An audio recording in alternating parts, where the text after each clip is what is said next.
Don't reach out or visit. We're done. The text from my dad came through at 9 p.m. on a Tuesday. I stared at the screen of my phone, sitting in my apartment in Portland, Oregon, still wearing my work clothes from the dental clinic where I managed the front desk. The words glowed against the dark background, cold and final. I typed back a single word. Understood. Then I set my phone on the kitchen counter and walked to the window. My hands were shaking, but not from sadness. It was something else entirely. Relief, maybe. Or the beginning of something I had been waiting for without realizing it. My name is Zoe. I am 27 years old, and I had just been officially disowned by my parents. The reason? My younger sister Paige convinced them I was jealous of her engagement, that I had been talking badly about her fiancé Brandon, and that I was trying to ruin her happiness. None of it was true, but the truth had never mattered much in my family. Paige was the golden child, the one who could do no wrong. I was the one who existed to support her, to stay in the background, to never ask for anything. What my parents did not know, what Paige did not know, was that for the past 3 years I had been the one paying their mortgage. Every single month. $1,500 transferred from my account to theirs, quietly, without fanfare. My parents thought Paige was the one helping them. She told them she was. She took the credit, basked in their gratitude, and let them believe she was their savior while I funded their lives from the shadows. I had my reasons for staying silent. Mostly, I did not want the conflict. I did not want to hear my mom defend Paige. Did not want my dad to find some way to twist it into my fault. So I let it happen. I told myself it was easier this way. But now they were done with me. They had made it clear. And that changed everything. I picked up my phone and opened my banking app. The automatic payment to their mortgage account was scheduled to go through in 2 days. I stared at it for a long moment, then canceled it. Just like that. 3 years of payments, gone with a single tap. I felt a strange calm settle over me. I was not angry. I was not hurt. I was just done. The next morning, I woke up to 17 missed calls and 42 text messages. My phone had been on silent, and I had slept through the chaos. I sat up in bed, scrolling through the notifications with growing disbelief. My mom, my dad, Paige, even Brandon. All of them. Frantic. Zoe, call me right now. We need to talk. This is serious. Why aren't you answering? You need to fix this. I opened the thread from my mom first. Her messages started around 6 a.m. Zoe, the bank called. They said the mortgage payment didn't go through. Paige is checking her account, but she's confused. Please call me. Then, an hour later, Paige says she never set up any payments. What's going on? Did you do something? And finally, at 8 a.m., Zoe, answer your phone. Your father is furious. We need to figure this out now. I read through them all, one by one. My dad's messages were shorter, angrier. Paige's were defensive, full of exclamation points and accusations. Brandon's were awkward, trying to play peacemaker. I put the phone down and made myself coffee. I took my time. I showered, got dressed, even did my makeup. I was not going to rush. Not for this. By the time I finally called my mom back, it was almost 10 a.m. She answered on the first ring. Zoe, where have you been? We've been trying to reach you for hours. I was sleeping, I said calmly. What's going on? What's going on? Her voice was shrill, panicked. The mortgage payment didn't go through. The bank called us this morning saying we're going to be late if we don't pay by the end of the week. Paige checked her account, and she said she doesn't have any automatic payments set up. She doesn't know what happened. That's strange, I said, sipping my coffee. Strange? Zoe, this is a disaster. Your father and I can't afford this mortgage on our own. Paige has been helping us for 3 years. If she didn't set up the payment, then who did? I let the silence stretch out. I could hear my dad in the background, shouting something I could not make out. I don't know, Mom. I said finally. Maybe you should ask Paige. We did ask Paige. She doesn't know anything. Zoe, do you know something about this? I took another sip of coffee.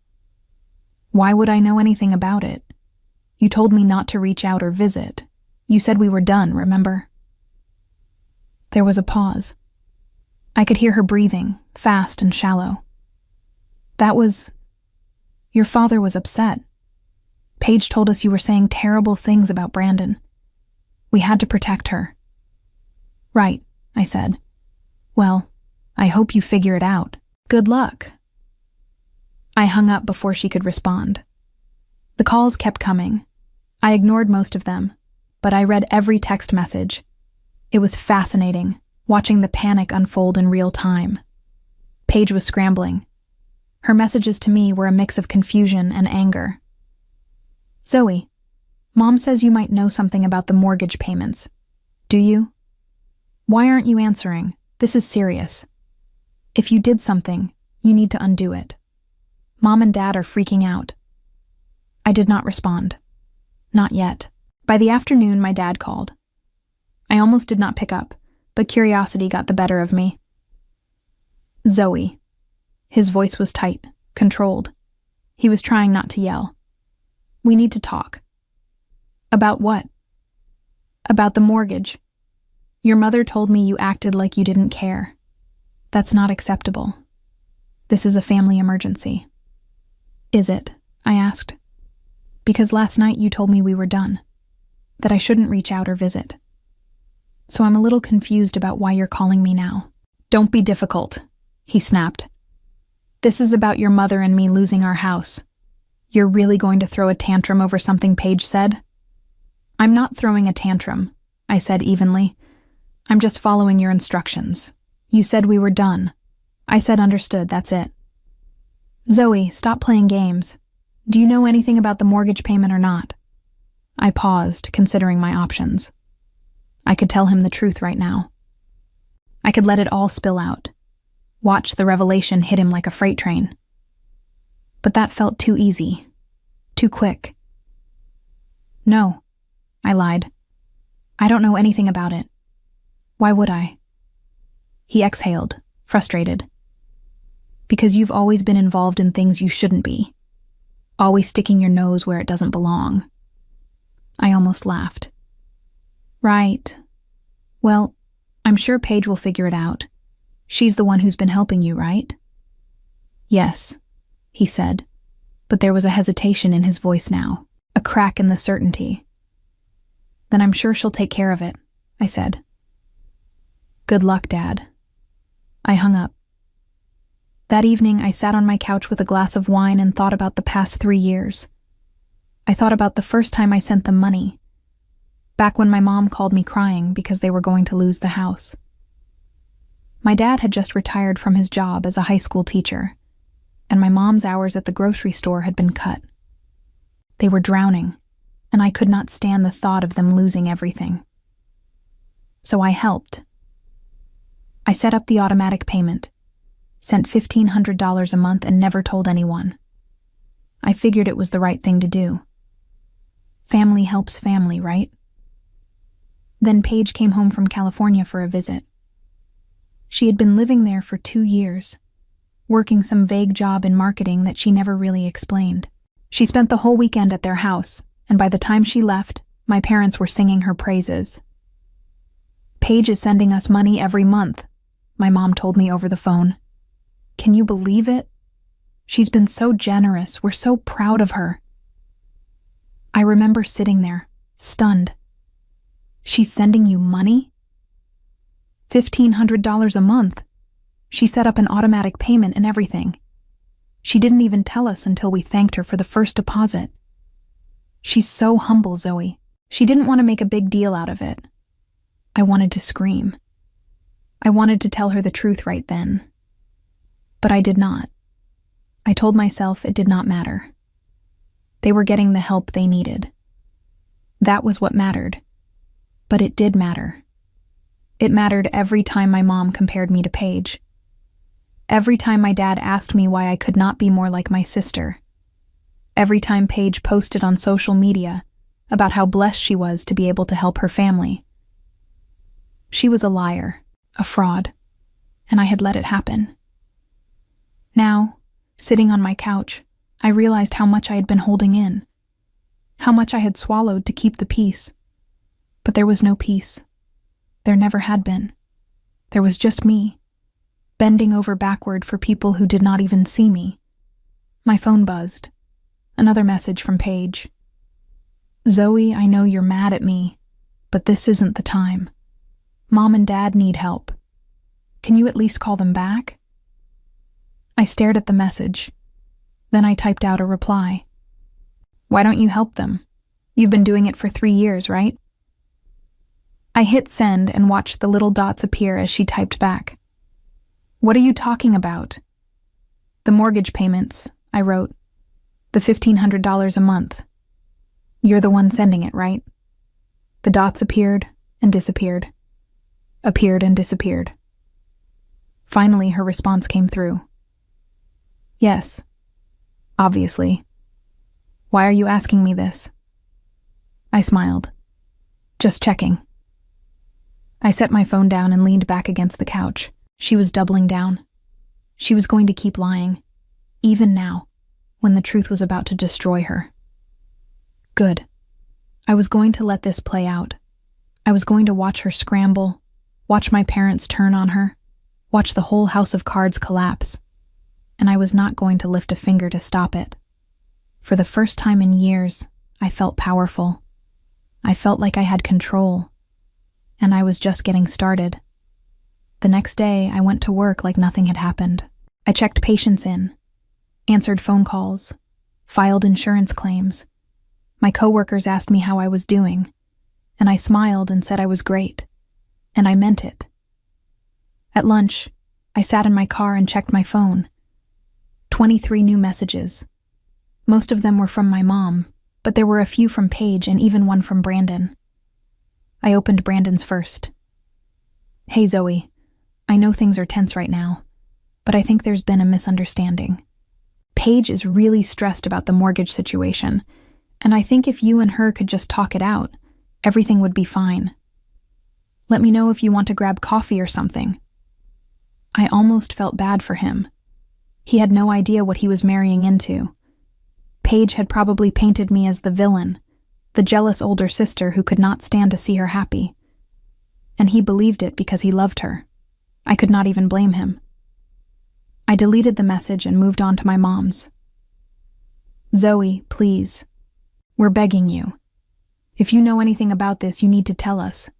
The bank is threatening to start foreclosure proceedings if we don't catch up on the payments. Your father is beside himself. Please." Foreclosure. That was new.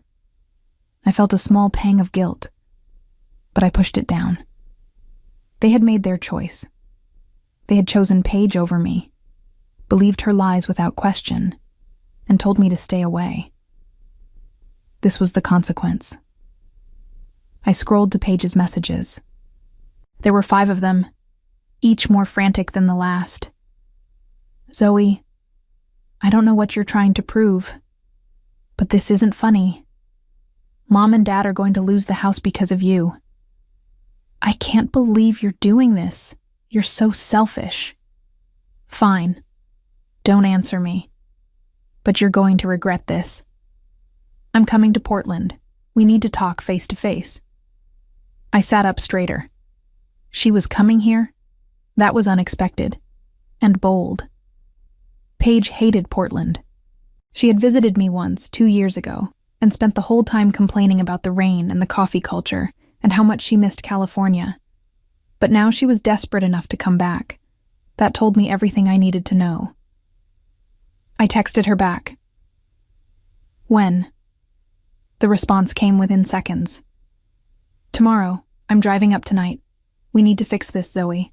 Mom and Dad are counting on us." Us. As if we were a team. As if she had not spent the last 3 years taking credit for my money. "Okay," I typed. "Let's talk." I gave her my address and told her to come by at 6 p.m. Then I put my phone away and finished my lunch. That evening, I cleaned my apartment. I did not know why. Maybe I wanted her to see that I was doing fine without them, that I had built a life here, small as it was. Or maybe I just wanted to feel like I had control over something. I thought about what I was going to say to her. I had played out a dozen different versions of the conversation in my head. In some of them, I was calm and collected, laying out the facts like a lawyer. In others, I yelled, letting years of resentment pour out. But none of them felt right. The truth was, I did not know what I wanted from this. An apology, acknowledgement, or just the satisfaction of watching her squirm. By the time I went to bed, I still had not decided, but I knew one thing for sure. I was not going to make this easy for her. The next day dragged. I kept checking the clock, counting down the hours until 6 p.m. My coworkers noticed I was distracted, but no one said anything. I was grateful for that. When I got home, I changed into jeans and a sweater, something casual but put together. I did not want to look like I was trying too hard. I poured myself a glass of water and sat on the couch, waiting. At 6:03 p.m., there was a knock on the door. I took my time getting up. I walked slowly to the door, paused for a moment, then opened it. Paige stood there looking exhausted. Her hair was pulled back in a messy bun, and she was wearing leggings and an oversized sweatshirt. She looked like she had been crying. "Hey," she said, her voice small. "Hey," I replied. "Can I come in?" I stepped aside and let her pass. She walked into the living room and sat on the couch without waiting for an invitation. I stayed standing, leaning against the wall with my arms crossed. "So," I said, "what did you want to talk about?" She looked up at me, her eyes red-rimmed. "Zoe, I don't understand what's happening. Mom and Dad are panicking, and they think you know something about the mortgage payments. Do you?" "Why would I know anything about it?" I asked. "Because," she hesitated, "because you've always been weird about money. You never spend anything. You're always saving. So I thought maybe you set something up and forgot about it or something." I almost laughed. Weird about money. That was how she saw me. Not responsible, not generous. Weird. "I didn't forget anything," I said. "Then what happened?" Her voice was rising now, frustration creeping in. "The payment stopped out of nowhere. The bank says there's no record of who was making them. Mom and Dad are going to lose the house, Zoe. Don't you care?" I looked at her for a long moment. She really believed her own lies. She had convinced herself so thoroughly that she was the hero of this story that she could not even see the truth when it was staring her in the face. "I care," I said quietly. "I've always cared. That's the problem." She frowned, confused. "What does that mean?" "It means," I said, "that you're not the one who's been paying the mortgage, Paige. I am." The room went silent. Her face went pale. "What?" "You heard me." Paige stared at me like I had just spoken a different language. Her mouth opened, then closed. She shook her head slowly, like she could shake away what I had just said. "That's not funny," she said finally. "I'm not joking. You're lying." Her voice was sharper now, defensive. "Why would you be paying their mortgage? That doesn't even make sense. I'm the one who's been helping them." "Really?" I pushed off the wall and walked closer. "When did you set up the payments, Paige? What bank did you use? How much have you sent them total?" She blinked. I don't have to answer that." "You can't answer that," I corrected, "because you never sent them a single dollar." "I did. $1,500 every month for 3 years. That's $54,000, by the way, in case you were wondering." Her face flushed red. "You're insane. Mom and Dad told me I was helping them. They thanked me for it." "Because you told them you were the one sending the money," I said. "You saw the deposits coming in, and you claimed them as your own." You took credit for something you never did. That's not... I didn't... She was stammering now, grasping for an explanation. How was I supposed to know you were sending money? You never said anything. Exactly, I said. I never said anything. And you never asked. You just saw an opportunity to look like the hero and you took it. She stood up, her hands clenched into fists. This is ridiculous. If you really were paying their mortgage, why didn't you tell anyone? Why would you keep it a secret? Because I didn't need the credit, I said. I was doing it to help them, not to get praised for it. But you wouldn't understand that, would you? Don't act like you're some martyr, she spat. If this is even true, which I seriously doubt, then you're just as much to blame for this mess. You could have said something at any time. You're right, I said calmly. I could have, but I didn't think my own sister would be shameless enough to lie about it. She glared at me, her chest heaving.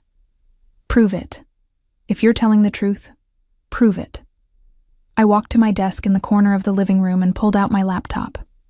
I opened it, pulled up my bank statements, and turned the screen toward her. There, I said. 3 years of payments. Same amount, same date every month. Direct deposit to their mortgage account. She leaned forward, squinting at the screen. I watched her face as she scrolled through the transactions. The color drained from her cheeks. Her hands started to shake. This doesn't prove anything, she said weakly. You could have faked this. Faked 3 years of bank records? I laughed. Come on, Paige. Even you don't believe that. She backed away from the laptop, shaking her head. Why are you doing this? Why are you trying to ruin everything? I'm not ruining anything, I said. You did that yourself. You lied to Mom and Dad. You let them believe you were supporting them while I actually did the work. And now that the truth is coming out, you're scrambling to cover your ass. They're going to lose the house because of you, she shouted. You stopped the payments. You're the one hurting them. I stopped the payments because Dad told me we were done, I said. He told me not to reach out or visit. He made it very clear I wasn't part of this family anymore. So I did what he asked. I stopped reaching out. I stopped visiting. And I stopped paying. You're punishing them because your feelings got hurt. Her voice was incredulous. That's so petty, Zoe. No, I said quietly. I'm protecting myself. I spent 3 years helping them, and they kicked me out of their lives over a lie you told them. A lie you're still trying to defend. She crossed her arms, her jaw tight. What do you want from me? An apology? Fine. I'm sorry. Is that what you need to hear? I don't want your apology, I said. I want you to tell Mom and Dad the truth. Her eyes widened. What? Tell them the truth, I repeated. Tell them you lied. Tell them I was the one paying the mortgage, not you. Tell them you took credit for something you never did. I can't do that, she whispered. Why not? Because... She looked away, her voice breaking. Because they'll hate me. For a moment, I almost felt sorry for her. Almost. But then I remembered every time she had smiled while my parents praised her. Every time she had posted on social media about being blessed to help her family. Every time she had let me fade into the background while she soaked up their love. They should hate you, I said. You lied to them. You used me. And now you're trying to blame me for the consequences. She sank back down onto the couch, her head in her hands. I didn't mean for it to go this far. When they first thanked me for the money, I thought maybe you had told them to say it was from me or something. And then it kept happening. And I didn't know how to correct it without looking stupid. So you just kept lying. I didn't think it mattered, she said, looking up at me with tears in her eyes. You never said anything, so I figured you didn't care. I thought maybe you wanted me to take the credit. That's the most delusional thing I've ever heard. Well, what do you want me to do now? She demanded. You already stopped the payments. Mom and Dad are going to lose the house. How is telling them the truth going to fix that? It won't fix it, I admitted, but it will stop you from blaming me for your mistakes. She wiped her eyes, smearing mascara across her cheeks. If I tell them, they'll never forgive me. That's not my problem. It is your problem, she shouted. We're family, Zoe. You can't just walk away from us. You walked away from me first, I said. You and Mom and Dad. You chose to believe I was jealous and petty and trying to ruin your engagement. You didn't even ask for my side of the story. You just cut me off. So don't talk to me about family. She stared at me, her face crumpling. I never wanted this. Then you shouldn't have lied. She stood up, grabbing her purse. I need to go. Are you going to tell them? She didn't answer. She just walked to the door, her shoulders slumped. Paige, I called after her. She stopped, her hand on the doorknob. If you don't tell them, I will. She turned to look at me, her eyes red and swollen. You really hate me, don't you? I don't hate you, I said. I just don't trust you anymore. She left without another word. After Paige left, I sat on the couch and stared at the closed door. My hands were still steady, my breathing calm. I had expected to feel something, anger or guilt or satisfaction, but all I felt was tired. I picked up my phone and saw 3 new messages from my mom. Zoe, Paige is on her way to see you. Please talk to her. We need to figure this out together. Your father and I are trying to stay calm, but this is really serious. The bank gave us until the end of the month. Please call me when Paige leaves. I want to make sure you two worked things out. I set the phone down without responding. Let them wait. Let them wonder. I was done rushing to fix their problems. The next 2 days were quiet. Paige didn't text me. My parents didn't call. It was like everyone was holding their breath, waiting for someone else to make the first move. Then, on Friday afternoon, my mom called. I was at work, sitting at the front desk, when her name lit up my screen. I let it ring 3 times before I answered. Hi, Mom. Zoe. Her voice was strained. We need to talk. About what? About the mortgage, about Paige, about everything. She paused. Can you come to the house this weekend? I thought Dad said I wasn't supposed to visit. He didn't mean it, she said quickly. He was upset. We both were. But we need to sit down as a family and sort this out. I leaned back in my chair, watching a patient sign in at the desk. Did Paige tell you? Tell me what? So she hadn't.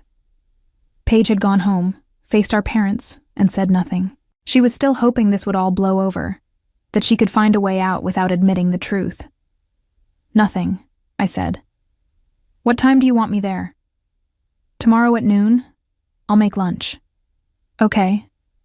Thank you, Zoe. Her voice cracked. I know things have been hard lately, but we're still a family. We can fix this. I didn't respond to that. I just told her I'd see her tomorrow and hung up. That night, I couldn't sleep. I kept thinking about what I was going to say, how I was going to handle it. Part of me wanted to walk in there and lay everything out, bank statements and all, and watch Paige squirm. But another part of me just wanted to walk away, to let them drown in their own mess and never look back. By the time I pulled into my parents' driveway the next day, I still hadn't decided. The house looked the same as it always did. Small, 1-story, with a neatly trimmed lawn and flowers my mom planted every spring. I sat in my car for a minute, gathering my thoughts.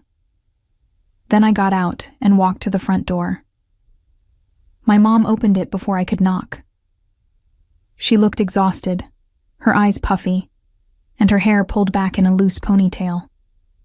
Zoe, she said, pulling me into a hug. I'm so glad you came. I hugged her back stiffly. Where's Dad? In the living room with Paige. Of course, Paige was already here, probably trying to control the narrative before I arrived. I followed my mom inside. The living room was just as I remembered, cluttered with family photos and old furniture. My dad sat in his recliner, his arms crossed, his face set in a deep scowl. Paige was on the couch, looking pale and nervous. Zoe, my dad said. He didn't stand up. Sit down. I sat in the chair across from him, folding my hands in my lap. Your mother tells me you and Paige talked, he said. Did you two work things out? I glanced at Paige. She was staring at the floor, her jaw clenched. Not exactly, I said. Well, we need to work it out now, he said. This mortgage situation is getting out of hand. The bank is threatening foreclosure. We need to figure out where these payments were coming from and why they stopped. They stopped because I canceled them, I said. The room went silent. My dad frowned. What are you talking about? The mortgage payments, I said calmly. I'm the one who's been making them for the past 3 years, and I stopped because you told me we were done. My mom's face went white. Zoe, what are you saying? I'm saying I've been paying your mortgage, I repeated. $1,500 a month, for 3 years. Not Paige, me. My dad looked at Paige. Is this true? Paige didn't answer. She just sat there, frozen. Paige, my mom said, her voice shaking. Answer your father. I didn't know, Paige stammered. You both told me I was the one helping. I didn't realize. Didn't realize what? My dad demanded. That you weren't actually sending us money? I thought maybe Zoe was doing it on my behalf or something, Paige said desperately. I didn't know it was just her. I pulled out my phone and opened my banking app. Here, I said, holding it out to my dad. 3 years of payments. You can see the dates, the amounts, everything. He took the phone, his hands trembling. He scrolled through the transactions, his face darkening with every swipe. $54,000, he said quietly. You sent us $54,000. Yes. He looked at Paige. And you knew about this? No, Paige said. I swear I didn't know. But you took credit for it, my mom said, her voice breaking. You let us thank you. You let us think you were the one helping us. I didn't mean to, Paige cried. I thought it was a misunderstanding at first, and then it was too late to correct it. Too late, my dad roared. You've been lying to us for 3 years. I wasn't lying, Paige shouted back. I just didn't correct a mistake. That's the same thing, he yelled. My mom sank down onto the couch, her face in her hands. I can't believe this. I can't believe you would do this, Paige. What about Zoe? Paige said, pointing at me. She's the one who stopped the payments. She's the reason you're losing the house. Because you told me not to reach out or visit, I said, looking at my dad. You said we were done, so I stopped paying. He stared at me, his mouth opening and closing like he wanted to argue but couldn't find the words. You kicked me out of this family, I continued. You believed Paige's lies about me without even asking for my side. And now you're mad because I'm not bailing you out anymore? We didn't know, my mom whispered. We didn't know it was you. You should have known, I said. You should have asked. But you didn't, because it was easier to believe Paige was the perfect daughter and I was the problem. The silence in the room was suffocating. My dad sat frozen in his recliner, my phone still in his hand. My mom was crying quietly on the couch. Paige looked like she wanted to disappear. I don't understand, my dad said finally. Why didn't you tell us you were helping? Why keep it a secret? Because I didn't need the recognition, I said. I was doing it because you needed help, and I could afford to give it. I didn't think I needed to announce it. But you let Paige take the credit, my mom said, wiping her eyes. Why would you do that? I didn't let her take the credit, I said. She took it on her own, and by the time I found out, you were already so proud of her that I didn't want to ruin it. So you just said nothing? My dad asked. What was I supposed to say? I shot back. That Paige was a liar? That your golden child was a fraud? You wouldn't have believed me anyway. That's not fair, my mom said. Isn't it? I looked at her. When Paige told you I was jealous of her engagement, you believed her immediately. You didn't ask me if it was true. You just cut me off. So yeah, I think it's fair. My dad set my phone down on the table. This is a mess. Yes, I agreed. It is. He looked at Paige. You need to explain yourself. I already did, she said, her voice small. I made a mistake. I should have said something earlier, but I didn't. I'm sorry. Sorry doesn't fix this, he said. You lied to us for 3 years. You let us thank you for something you never did. And now we're losing our house because your sister stopped paying for it. Don't blame me for that, Paige said. Zoe chose to stop the payments. She could have kept helping. Why should I? I asked. You all made it very clear I'm not part of this family anymore. We didn't mean it like that, my mom said weakly. Yes, you did, I said. You meant every word. And now that you need me again, you want to pretend it didn't happen. Zoe, please, my mom begged. We made a mistake, we're sorry, but we need your help. We can't lose this house. I looked at her, at the desperation in her eyes, and I felt nothing. No sympathy, no guilt, no obligation. Just a cold, detached calm. You should have thought about that before you disowned me, I said. We didn't disown you, my dad said. You told me not to reach out or visit. You said we were done. What else would you call that? He didn't answer. I stood up. I came here because you asked me to. I told you the truth because you deserved to know, but I'm not going to keep paying for a family that doesn't want me. Zoe, wait, my mom said, standing up. Please don't leave like this. We can work this out. There's nothing to work out, I said. You made your choice. Now you have to live with it. What about us?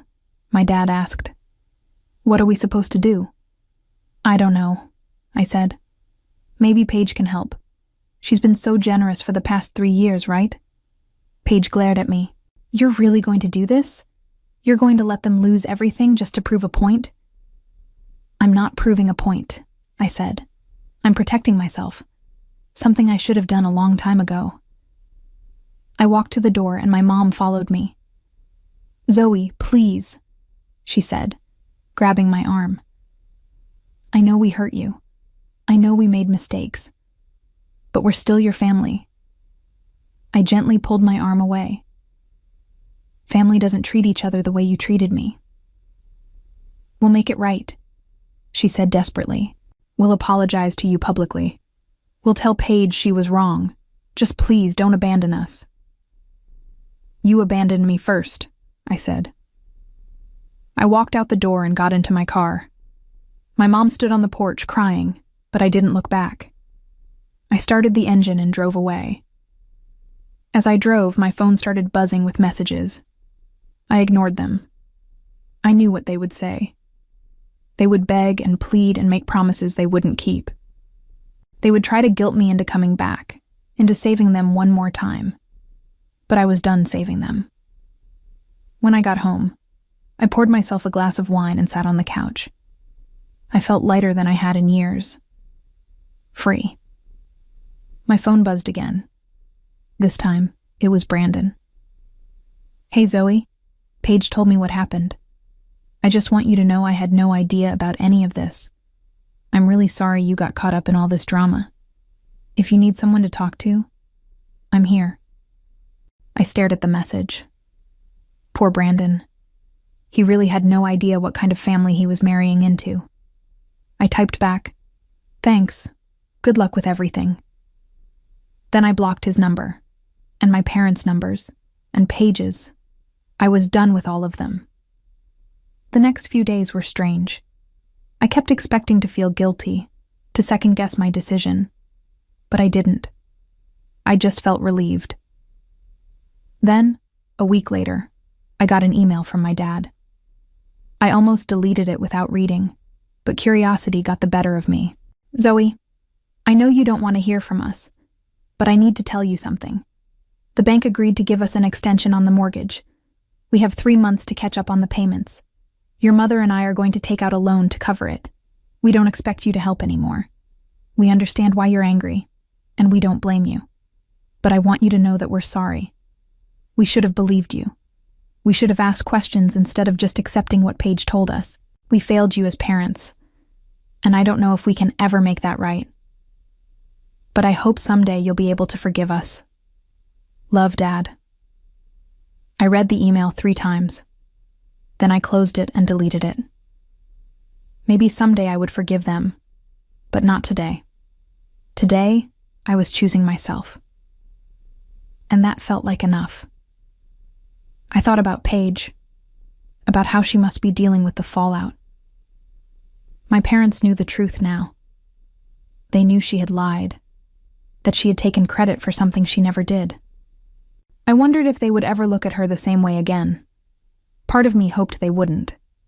But mostly, I just hoped I would never have to think about any of them again.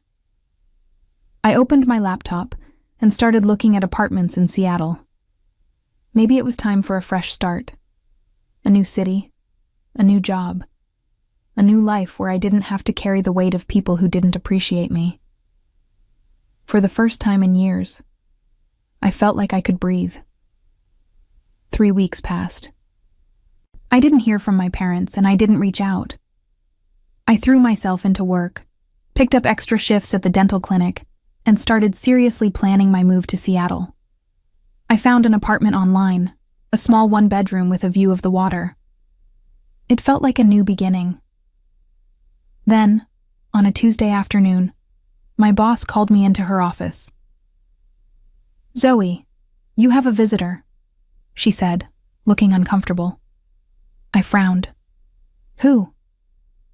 "Your mother." My stomach dropped. I had blocked their numbers, but I hadn't thought about them showing up in person. I should have known they wouldn't give up that easily. "Tell her I'm busy," I said. I did. She said she'd wait. I closed my eyes and took a deep breath. Fine. I'll talk to her, but only for 5 minutes. My mom was sitting in the waiting room, her hands folded in her lap. She looked smaller than I remembered, older. When she saw me, she stood up quickly. "Zoe, thank you for seeing me. I didn't have much choice," I said. "What do you want?" "Can we talk somewhere private?" I led her outside to the small courtyard behind the clinic. We sat on a bench, and I waited for her to speak. "Your father and I got the loan," she said. "We're going to be able to keep the house." "Good for you."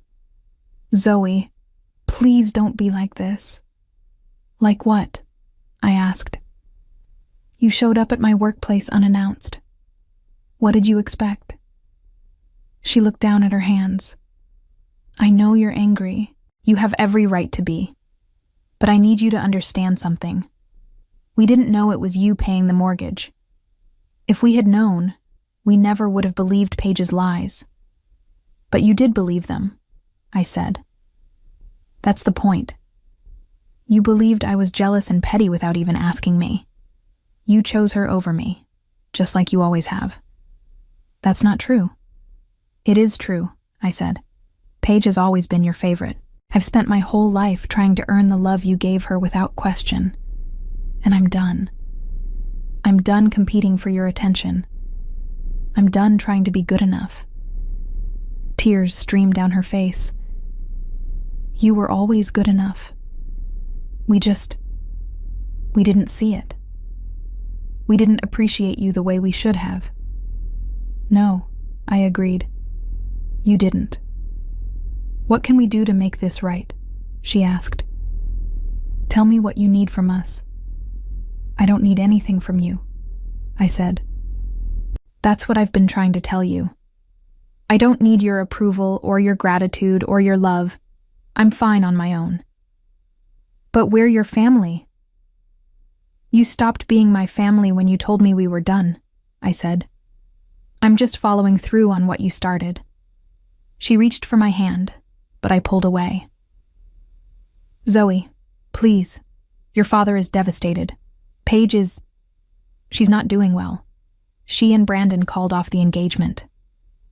I felt a flicker of surprise, but I kept my face neutral. That's not my problem. She told him the truth about the mortgage, my mom continued. He said he couldn't trust her anymore.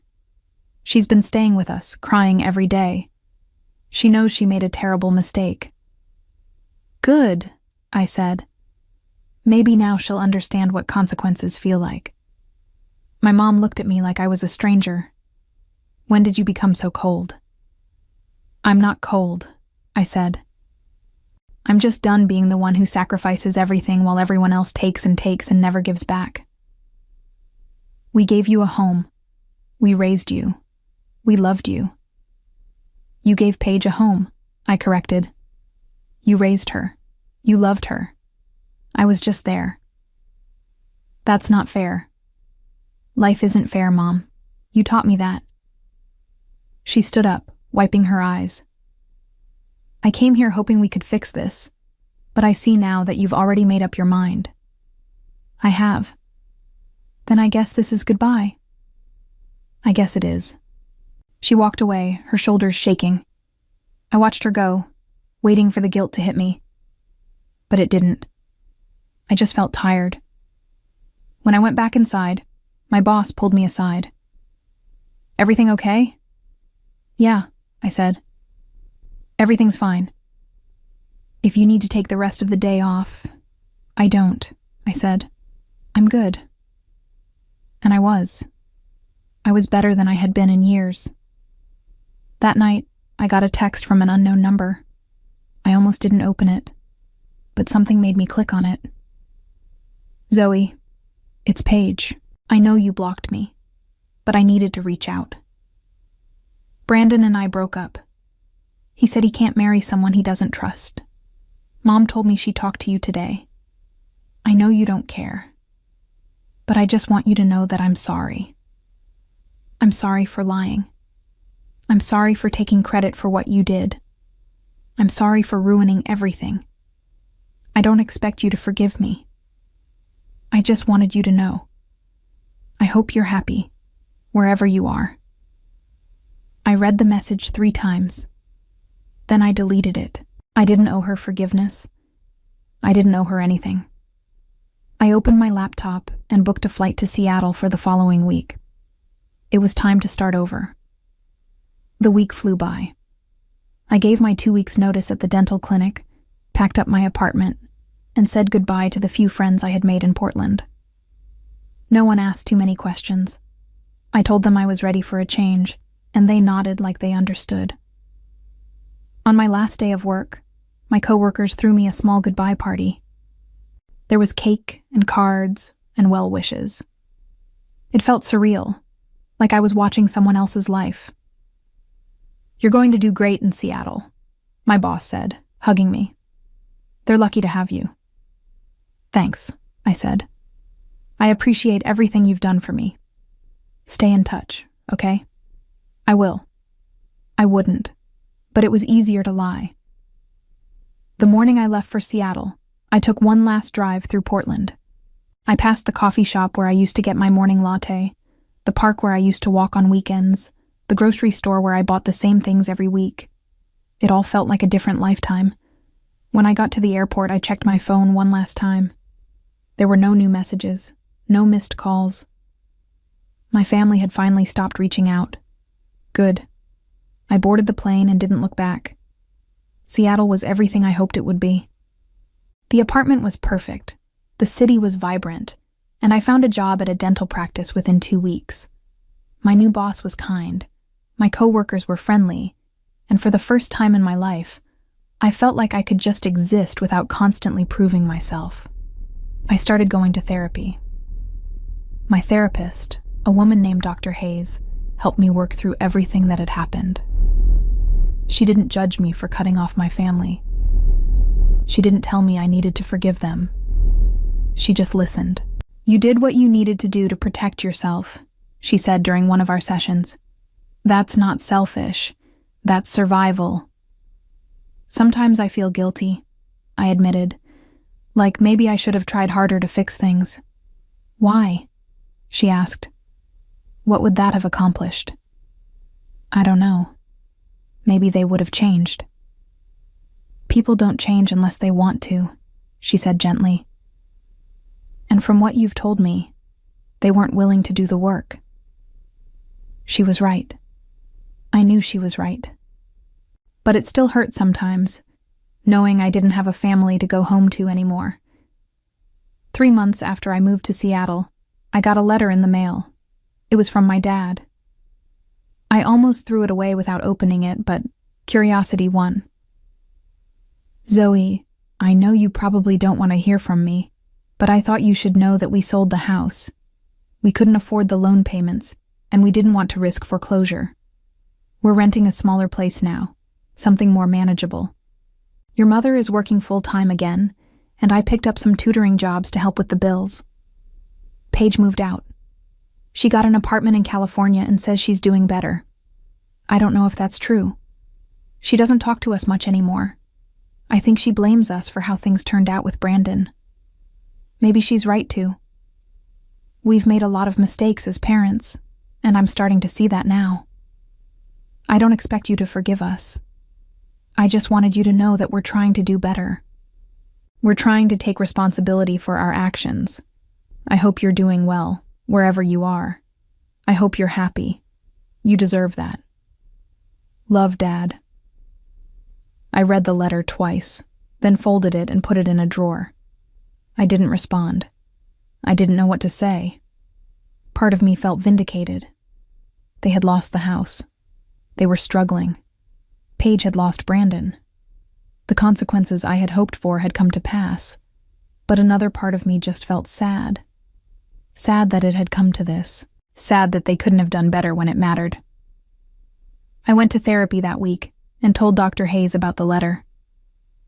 "How do you feel about it?" she asked. "I don't know," I said honestly. "I thought I'd feel satisfied, but I just feel empty." "That's normal," she said. "Revenge doesn't always feel the way we think it will." "I didn't do this for revenge," I said. "I did it because I needed to protect myself." "I know," she said. "But there was still a part of you that wanted them to understand what they put you through. And now they do. The question is, what do you do with that?" "Nothing," I said. "I don't do anything. I just keep moving forward." She smiled. "That sounds like a good plan." And it was. I kept going to work, kept going to therapy, kept building a life in Seattle. I made new friends, started dating casually, and even adopted a cat named Luna. My life wasn't perfect, but it was mine. And that was enough. 6 months after I moved to Seattle, I ran into someone from my past. I was at a coffee shop near my apartment when I heard a familiar voice. "Zoe?" I turned and saw Brandon standing there, looking just as surprised as I felt.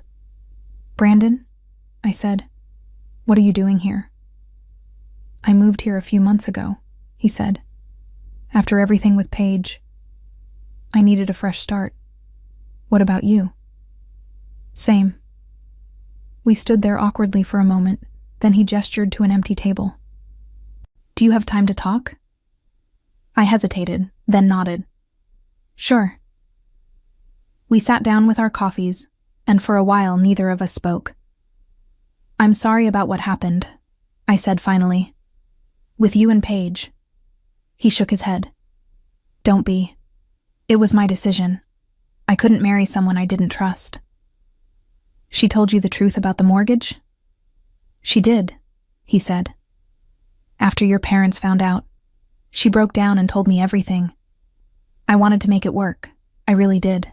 But every time I looked at her, I wondered what else she was lying about. I couldn't do it. I'm sorry, I said again.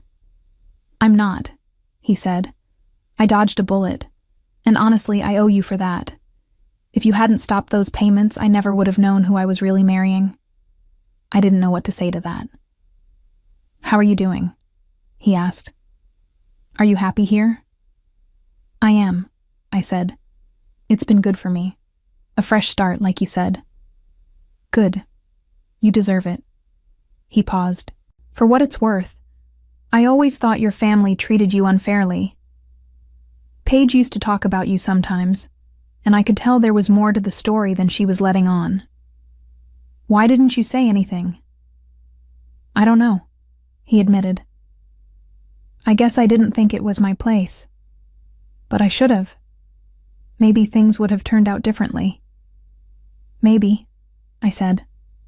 Or maybe they would have turned out exactly the same. We talked for another half hour, catching up on our lives. He told me about his new job, his new apartment, his plans for the future. I told him about my job, my cat, my therapy. It felt good to talk to someone who understood, even just a little bit. When we said goodbye, he hugged me. Take care of yourself, Zoe. You too. As I walked home, I thought about everything that had happened. My parents losing their house, Paige losing Brandon, the family I used to know falling apart. I had wanted consequences, and I had gotten them.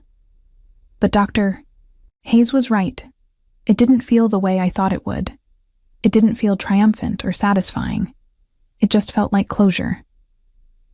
That night, I sat on my couch with Luna curled up beside me and thought about my revenge journey. I had set out to protect myself, to stop letting people take advantage of me. And I had done that. I had set boundaries. I had walked away from toxicity. I had chosen myself. But revenge wasn't about making them suffer. It was about freeing myself from the need for their approval, their love, their validation. It was about realizing that I didn't need them to see my worth for it to be real. I picked up my phone and opened my email. I typed out a message to my dad. Dad, I got your letter. I'm glad you and Mom are doing okay. I'm glad you're taking responsibility for your mistakes. I'm not ready to reconcile, and I don't know if I ever will be. But I want you to know that I'm doing well. I'm happy. I've built a good life for myself here, and I'm proud of that. I hope you can be proud of it too, even from a distance. Take care. Zoe.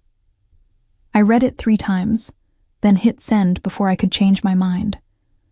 I didn't know if he would respond. I didn't know if it would change anything. But it felt like the right thing to do.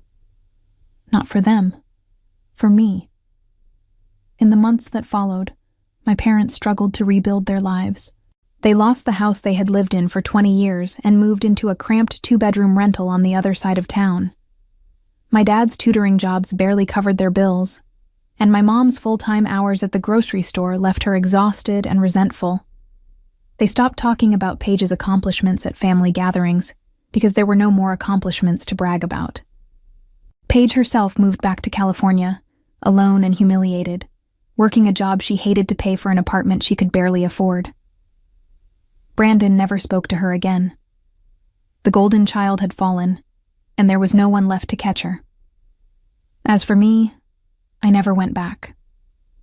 I built a life in Seattle that was wholly mine, filled with people who valued me for who I was, not for what I could give them. Some days I thought about my family and felt a pang of something I couldn't quite name. But most days, I just felt free. I had walked away from people who couldn't see my worth, and in doing so, I had finally learned to see it myself. The revenge I sought wasn't in their suffering, but in my liberation. And that was the sweetest victory of all.